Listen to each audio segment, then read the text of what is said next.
As did the entire Denver Nugget team. As we welcome you with all the excitement, everyone, I'm Dick Stockton along with Steve Kerr. D. Lynam is here as well. And the Minnesota Timberwolves were angry and embarrassed after getting shellacked in game number 3.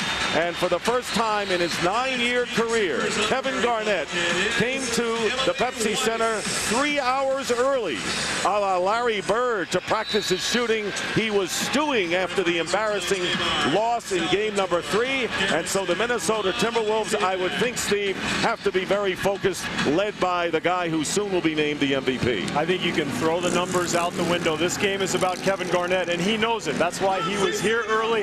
This team is focused, ready to go. I would look for Garnett to go early and often to the basket, try to establish himself inside. Our McDonald's starting lineups tonight. Timberwolves with Trenton Hassel, Kevin Garnett, Irvin Johnson up front, Latrell Sprewell and Sam Cassell in the backcourt.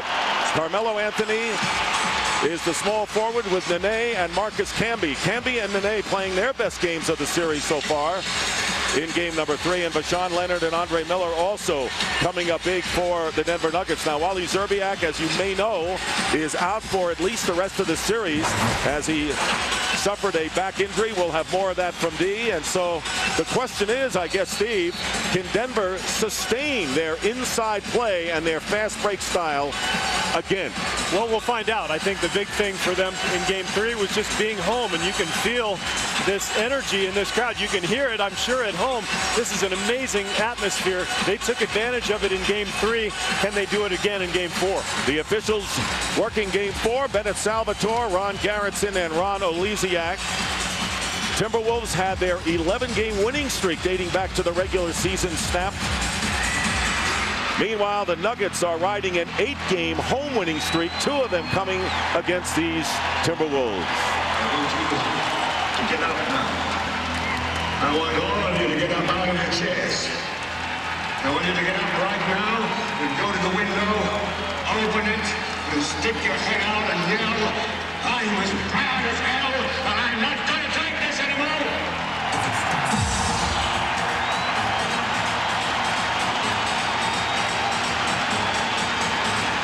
So the idea is who can establish the inside in the paint first.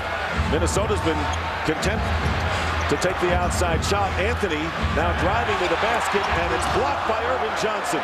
Big defensive play by Johnson, stolen by Vashawn Leonard. He goes for the 3 and hits.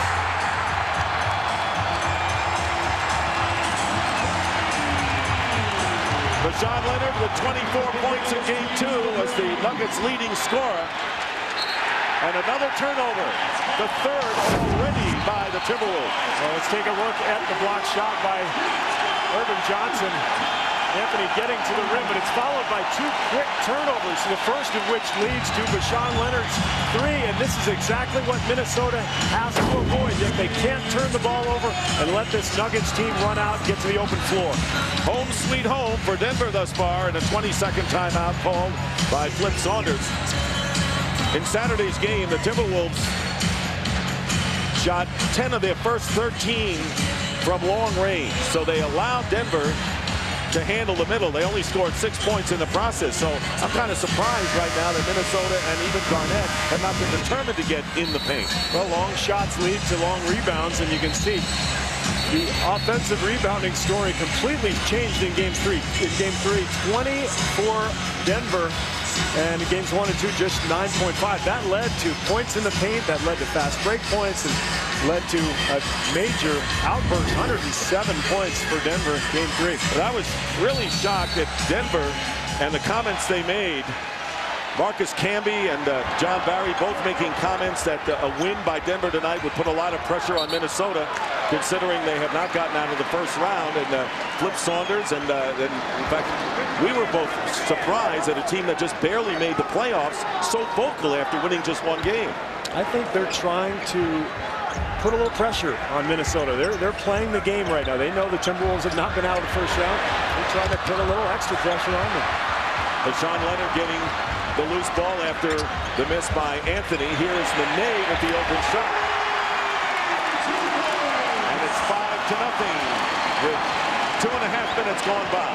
Well, there's the penetration that can lead to open shots, and I think that's what Denver has to look at. If they can't get out onto the fast break, they've got to be able to penetrate, kick out for open jump shots. Here's Latrell Sprewell hitting, and the streak shooter. Spree was on quite a streak when he scored 31 points back at the Target Center in Game 2, hitting 7 of 8 from threes. The idea is to try to curtail one out of the top 3 as best you can. Hassel with a steal, and here is Garnett being chased by Nene and committing the foul. And I don't know about that because Nene now has 2 personal fouls. They cannot afford him to get into foul trouble, and Garnett shaken up, running into photographers and the fans beyond the stanchion. Well, that very well could have been a flagrant foul, too. It wasn't called, but I don't know that Nene made a play on the ball. I think Bennett Salvatore right now is asking Ronnie Garrettson if he thought it should have been Kevin Garnett, but shooting only 43%, and that's the one area where Garnett has not gotten on track.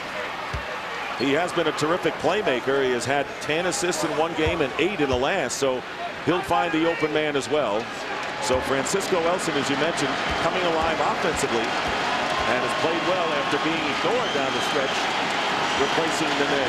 2 free throws by Garnett, and the first points for Kevin Garnett. 5-4 the score. Remember what Flip Saunders said to us before the game. He said if Garnett gets it going early offensively, we're in good shape because we know he's going to do everything else.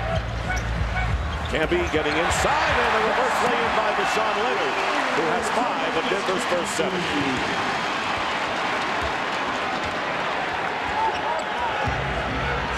Elson picking up Cassell on the switch, and here's Garnett defended by Camby, and Camby going after the ball, and nearly a steal,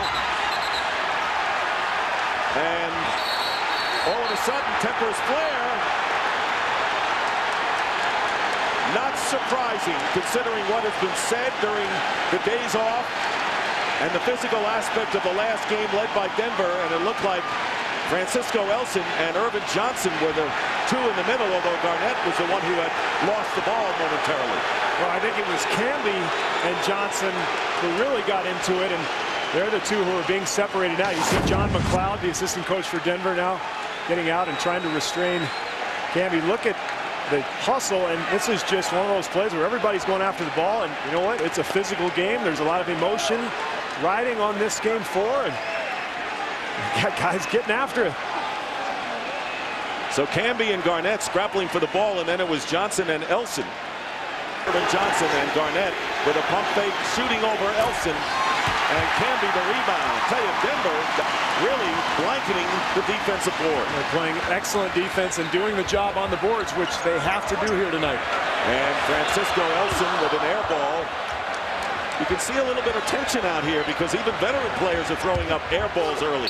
Here's Garnett, lays it in, the basket counts and a foul, and he just beat the Nuggets defense down court. I think this is interesting because, you know, you've got Garnett who's enthused, who's ready to go, who's fired up. You've got this Timberwolves team that was embarrassed in Game 3. They want to come and make a statement early, but you know, they have an advantage in the half court, Dick. They don't want this to be an up-tempo, wild game. The way they're starting, they're kind of playing into Denver's hands. I think it's important here for the Timberwolves to settle down a little bit, get the tempo back to their liking. And that's why rebounding is such a key figure in this one, as Garnett with the 3-point play. Garnett with 24 points in the last game, strangely enough, has not been the leading scorer for the Timberwolves in any of their first 3 games, and that's unusual. Elson left open at the top. Sprewell the rebound. And the Nuggets leading 9-7, and Minnesota looking to at least draw even. Johnson setting a pick for Sprewell. Well executed by Minnesota. Johnson setting a good screen. Well, now they're settling down. They make a stop at one end. They come down, execute in the half court, get Sprewell involved. This is more like the way Flip Saunders wants his team to play. Tied at 9, Garnett and Sprewell have all 9 points. And the 3-point basket by Deshaun Leonard, his 2nd of the game, and a quick start for the former University of Minnesota star. And it is now a 3-point Nugget lead. Well, we saw Leonard get hot in Game 2, but wasn't really on his game games 1 and 3. Important in the half court for him to be a factor here for Denver. Sprewell changes hands and lays it in. So Sprewell off to a big start. So both players, Leonard and Sprewell, who had their best games in game 2, off to blazing starts. And no coincidence, they're guarding each other. It's like a summer league game. I'll get mine, you get yours. Is this exactly what a summer league game would be like? Well, not quite. Nuggets by 1 with 5.5 to go, and Leonard gets inside. Andre Miller, who played his college ball for Rick Majerus in Utah, and came over from the Clippers. He was with Cleveland as well, and it's again a 3-point lead. And a defensive 3-second violation.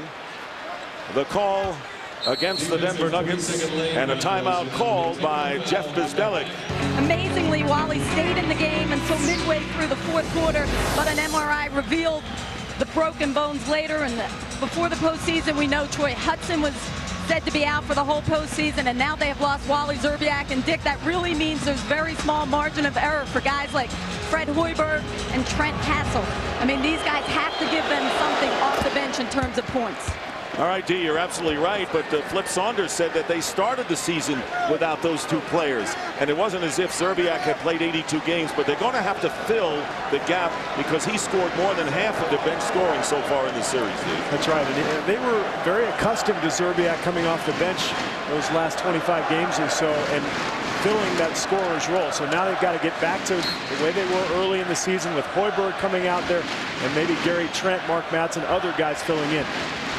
Cassell making good on the technical free throw on the defensive 3-second violation before the break. And the possession here is Cassell, and he hits the shot. Sam Cassell, who set a playoff career high and a playoff franchise record 40 points in the start of this series. Under 5 minutes to go in the first. T-Wolves and Nuggets tied at 14. And a foul away from the ball, and that is on Latrell Sprewell.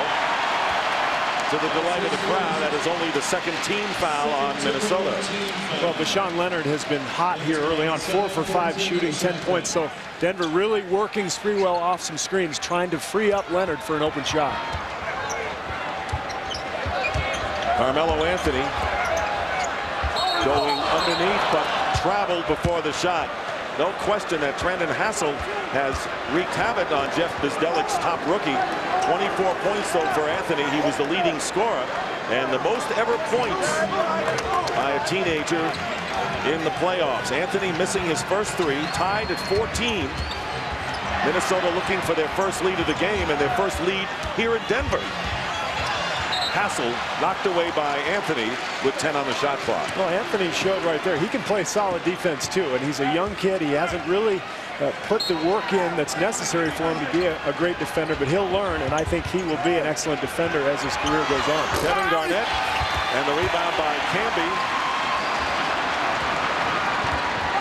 14 all in the first quarter. The Denver Nuggets trying to even the best of 7 at 2 games apiece. Camby going to Leonard, double team, and the fall away hitting Deshaun Leonard, red hot.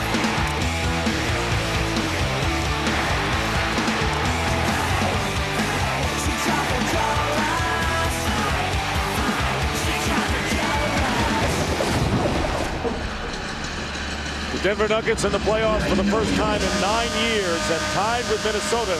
They were even at 20 all after the first quarter, 36-36 at the half. And Steve, I don't remember a game in which there was so much interest, intensity, excitement, and as a game as low scoring as 36 all at halftime. Well, usually a low scoring game is a boring one. This one was not. I mean, a great half, very intense, both teams battling hard. And right now, let's take a look at the Jeep halftime statistics, and 34% shooting by the Nuggets, and their star Carmelo Anthony has not scored. He's 0 for 9, yet they're right even with Minnesota. Well, because of those bench points, 17-6 in Denver's favor, and the offensive rebounding. That's been great for Denver. For Minnesota, the key has been getting to the foul line, 10 points there, and holding Denver to 34% shooting. This is what the Timberwolves have done this year. They're a very good defensive ball club. If they can continue that in the second half, they have a chance to wear Denver down. Another thing that has kept the Nuggets in there as we look at Carmelo Anthony and the bench you talked about. Anthony came up empty, but the bench came up big. Well, it came up big, and that's because it was very needed because of Anthony's struggles. But John Barry with the big three. You see Michael Doliak knocking down a shot, and then a nice pass there to Chris Anderson. So this bench, and of course this guy was the key to it all, Earl Boykins. But those reserve players were the key to that half for Denver. And I think in order for them to win, though, they'll need a much better effort from their starters and better scoring. Boykins scoring 8 points, and taking advantage of turnovers was another key. Nene hitting the first shot to start the third quarter, as the Denver Nuggets had a +8 in the turnover comparison after 11 turnovers by Minnesota in the first half. So Nuggets regained the lead. Sam Cassell, who had 4 turnovers, 3 fouls, and only 7 points in the first half, out there with Hassel, Sprewell, Garnett, and Irvin Johnson. Here's Sprewell, tipped out, and it's going to be Deshaun Leonard who leads the Denver Nuggets with 12, and way off is Anthony with the 3. Nearly the follow-up by Miller, out of bounds. Last touch by the T-Wolves. I ran into Scott Hastings at halftime, who used to play for the Detroit Pistons, and he said, you know, this is like a Bulls-Pistons game back in the late 80s, just defense and intensity. There's Scott. Denver broadcasting now. Deshaun Leonard now with 14 points. He had 12, all 12 in the first quarter, did not score in the second, and a 4-point lead for the Nuggets. No one complained that the Denver or the Detroit Pistons bad boys were a dull team. Well, you're not dull if you win. That's just the way it is. Winning solves everything. Getting the ball back, Garnett on the turnover, and he smashes it through. So after missing the reverse layup, Garnett recovers. He has 15. Well, he's been quiet all night, but you look at the stats, he's got 15 points and 7 boards. So no matter what happens, those numbers are always going to be there for Kevin Garnett. Who right now is defending Camby. Camby making a move to the basket and foul.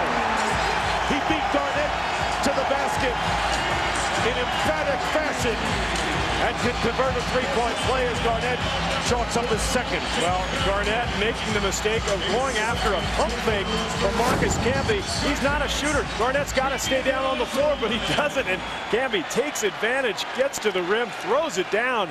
No help from the weak side on Minnesota.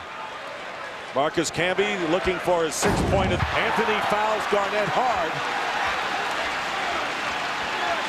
And at halftime, you saw a little bit of the activity in game number 3 with Andre Miller and Anthony and Cassell. They hugged each other, Cassell and Anthony. Here's the great steal by Anthony. He says, can't hit the outside shot. Yeah, how thankful is he?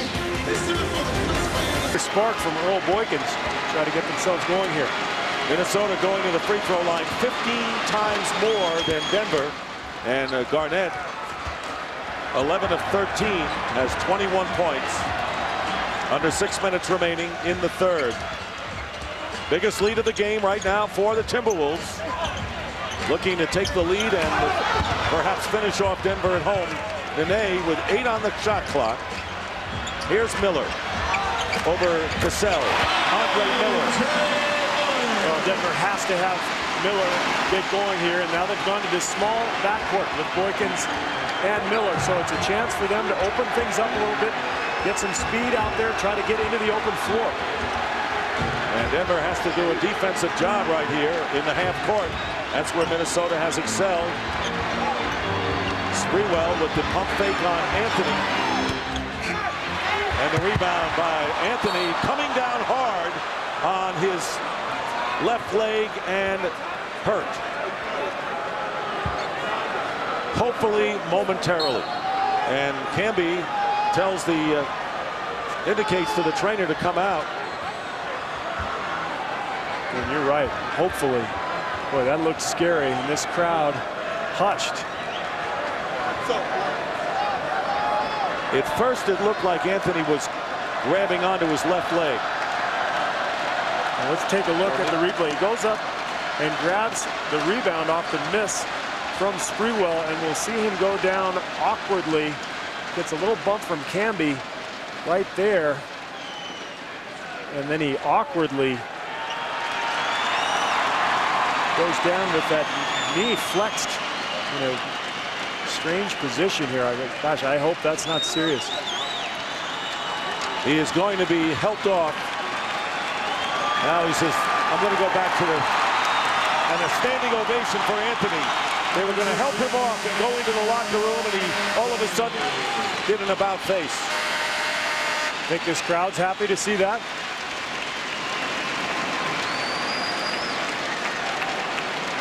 Carmelo Anthony, who averaged 21 points a game and led the Denver Nuggets into the playoffs for the first time in 9 years as the third pick in the draft, shaken up, has only 2 points tonight, 1 for 13, but they need number 15 out there. Carmelo Anthony, and listen to the cheers as he comes back on the floor.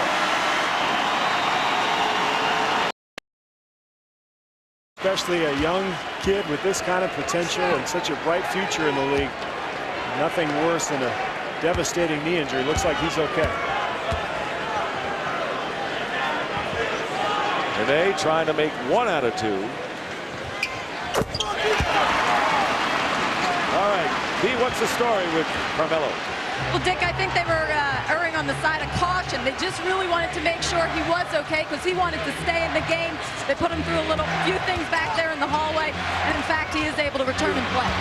And there is Hassel trying to make that extra pass inside to Gary Trent in the game for the first time, and Hassel finally scores. So Hassel giving the Timberwolves some offense.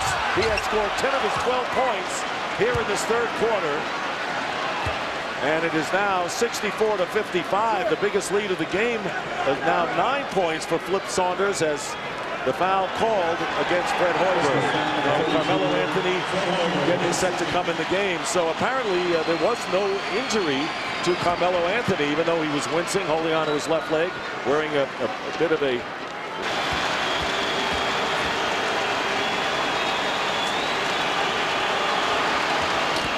He missed them both. So Miller missed the chance for the three-point play moments ago, and then Garnett misses 2 free throws. And that is rare. He's an excellent foul shooter, and especially a guy like Garnett, you don't expect him to miss. Miller with the reverse lay-in didn't have enough on it, and the Timberwolves come out with it. Brendan Hassel, who has become an offensive factor in this game for Minnesota, in addition to the big 3. Knocked away by Boykins out of bounds with 10 on the shot clock. Big deflection there by Boykins. It didn't result in a steal, but it kept Fred Hoiberg from getting a wide open 3. And as we know, he's already knocked down a couple here in the fourth. Cassell with the ball, 3 of 7 from the field. He has not had a chance to get too many off. Misses from the perimeter, and for the second straight game, the Nuggets doing a great defensive job on Sam Cassell, who had 40 in game 1. They made such an effort to jump out at him on those screens at the high post. Here is Carmelo Anthony. And Anthony again struggling. 1 of 16 from the field, and that 1 field goal was when he knocked the ball away on the turnover and went in for the easy lay-in. And he's finding out a lot about playoff basketball right now. Sure is. Nene picking up Cassell on the switch. They double team him. 1-on-1, Camby and Garnett. 4 on the clock. Garnett will fire away and hit. Kevin Garnett, doesn't matter how you play him. 25 points, 14 rebounds. He's something, isn't he? Following the timeout, Andre Miller, Boykins, Hassel defending Boykins, and Camby setting the screen. Garnett for a moment on Earl, the 5'5 dynamo. Nene putting it up. And Camby with the offensive rebound, passes to Miller, who lays it in. Big basket off the timeout. Where would Denver be? Miller against a lot of blue shirt. What a shot! Miller split the defense. There were 4 defenders back, and Andre Miller scores to bring Denver within 4. 1-on-4. Andre Miller says, I'm just going to create my own fast break. And Johnson is fouled by Leonard inside. 13 foul. What a Miller goes right through the entire defense, up and under Cassell. Little English off the glass. Beautiful layup. Another look. Johnson is that nice? 13 for Andre Miller, and Johnson will screen and roll. Camby with the finish.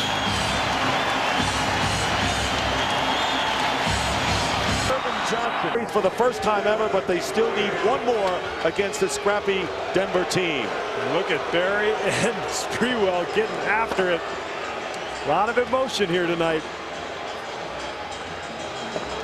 It was an emotional game from the beginning, and it was emotional even with the comments made by both teams during the time between games. Our final score, once again, the Minnesota Timberwolves 84. Defensively when he was on Garnett. But there's a reason KG is the MVP. Sometimes you need to be lucky even though you're good. Later, Denver down by 4. You go to the man again and Trey Pute. Vashawn Leonard hits the 3. It's a 1-point game. They're going cuckoo for Cocoa Puffs in the Mile High City. Late in the 4th, Sam I Am drops it down. Latrell Sprewell dagger. Sprewell hits the 3. He's just 6 of 16 from the floor. His only 3-pointer, 13 points. But Denver comes right back. Nene, the bucket to score it there. It's a 2-point game. Sprewell misses 2 free throws to give them breathing room. Let's set up the last possession, Tim. Here we go. You're going to see Denver's going to come off right here. They don't really get what they want. Andre Miller tries to work it in the paint right here, throws one off the rim. Luckily, they hustle, get the offense rebound, but Vashawn Leonard has to throw up a tough shot at the buzzer. Was that a foul? No, I don't think so. Oh. You're never going to get that call in the playoffs. Okay, I'm just asking, was that a foul? No. Okay.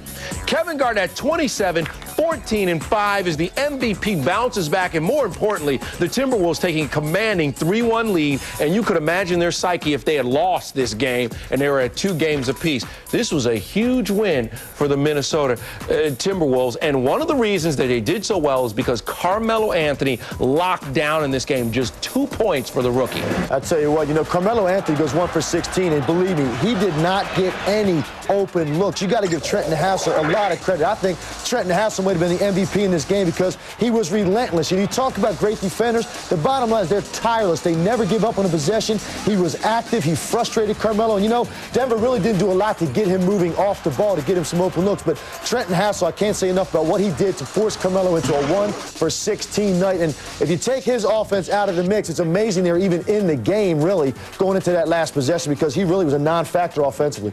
Carmelo puts up the 4th worst field goal percentage in a playoff game by a 20-point regular season score by going 1 for 16. Tough night for your nephew, Greg. Yeah. But